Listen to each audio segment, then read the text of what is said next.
के नाम से, उस पाक परवरदिगार के नाम से जो बड़ा मेहरबान और निहायत रहम करने वाला है। जज़ाकल्लाह कारी हसीब खान साहब, आपने तिलावत कुरान करीम से हमारे दिलों को मुनव्वर किया। दानिश तैमूर साहब की आवाज़ में आपने उन आयात का तर्जुमा सुना, और फिर क्या ही बात है, असद भाई, इमरान भाई, हसीब भाई ने इन प्यारे बच्चों के साथ मिलकर कसीदा बुर्दा शरीफ का नजराना पेश किया बारगाह रिसालत में। थोड़ी आवाज़ ज़्यादा है, अगर आप इसको कम कर दें। नाज़रीन किराम, अस्सलामु अलैकुम वरहमतुल्लाह। मुझ नाचीज़ को कहते हैं राबिया अनम, और अल्हम्दुलिल्लाह आज 13 रमज़ानुल मुबारक 1447 हिजरी की रमज़ान नशरियात महफिल रमज़ान का हम बाकायदा आगाज़ करने जा रहे हैं।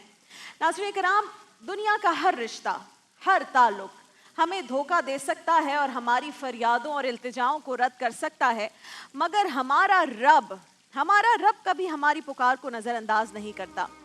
हज़रत बायज़ीद बुस्तामी, जिनका हम जिक्र पहले भी कर चुके हैं, फरमाते हैं कि ये मेरा रब ही है जिसे मैंने हालत मर्ज़ में पुकारा तो शिफा दे दी, भूख में पुकारा तो रिस्क दे दिया, प्यास में पुकारा तो मुझे पानी दे दिया, जिल्लत में पुकारा तो इज्जत दे दी, राह से भटक गया तो सही रास्ता दिखा दिया, और गुर्बत में पुकारा तो गनी बना दिया।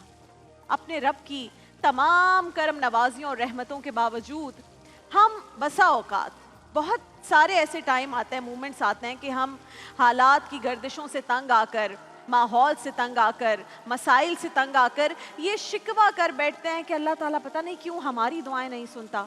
हालांकि ऐसा बिल्कुल नहीं है। ये गलत फहमी मुझे भी रही, लेकिन ये गलत है।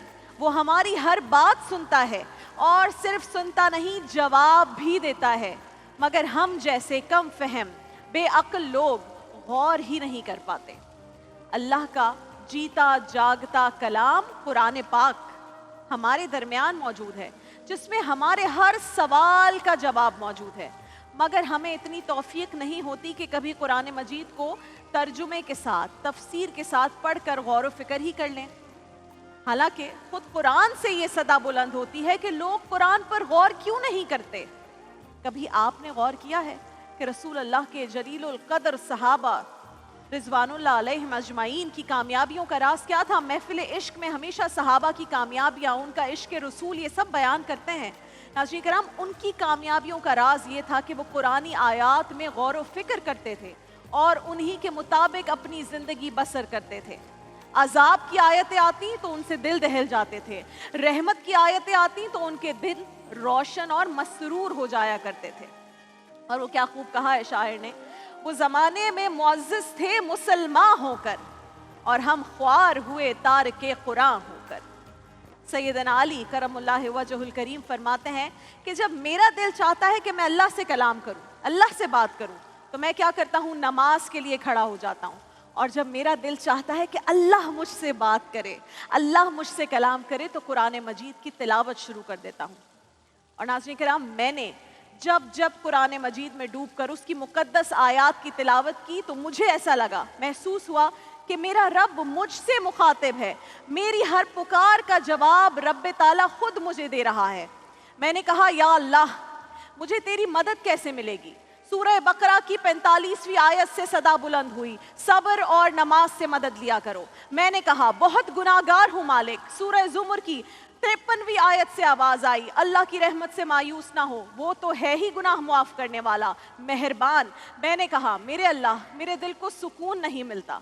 सूरह रात की 28वीं आयत से जवाब आया, बेशक अल्लाह की याद से ही दिलों को इत्मीनान और सुकून मिलता है। मैंने कहा, बहुत अकेली हूँ मेरे मौला।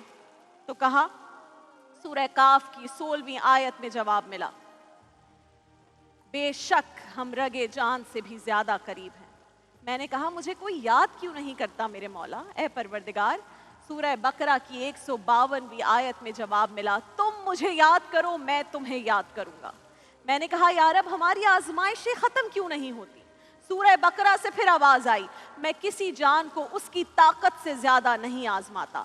میں نے کہا پروردگار تکالیف ختم ہونے کا نام کیوں نہیں لیتی؟ سورہ علم نشرہ سے جواب آیا، بے شک ہر تکلیف کے بعد راحت ہے۔ میں نے کہا میرے مولا لوگ نیک ہو کر بھی پریشان کیوں رہتے ہیں اور برائی کرنے والوں کو سزا کیوں نہیں ملتی؟ سورہ زلزال سے آواز آئی، جس نے ذرہ بھر نیکی کی ہوگی وہ اسے دیکھ لے گا اور جس نے ذرہ بھر برائی کی ہوگی وہ اسے بھی دیکھ لے گا۔ میں نے کہا پروردگار مسلمان دنیا میں عروج حاصل کیوں نہیں کر رہے؟ سورہ آل عمران کی 139ویں آیت سے آواز آئی، اور تم ہمت نہ ہارو، غم نہ کھاؤ، اگر تم ایمان والے ہو تو تم ہی غالب آؤ گے۔ اللہ اکبر، اللہ اکبر۔ قرآن پاک کی ہر سورت اور ہر آیت ہمارے لیے خاص پیغام ہے اور تسلی اور سکون کا سامان رکھتی ہے، مگر شرط ناظرین کرام یہ ہے کہ اسے شیلف یا جزدان میں رکھ کر بھول نہ جائیں، بلکہ اس پر غور و فکر کریں، اسے عملی زندگی کا حصہ بنائیں۔ یہی راہ نجات ہے، اسی میں ہماری فلاح اور اسی میں ہماری بقا بھی ہے۔ اللہ تعالیٰ سے یہ دعا ہے کہ ہمیں قرآن پڑھنے، اسے سمجھنے اور اس پر عمل کرنے کی توفیق عطا فرمائے۔ آمین ثم آمین۔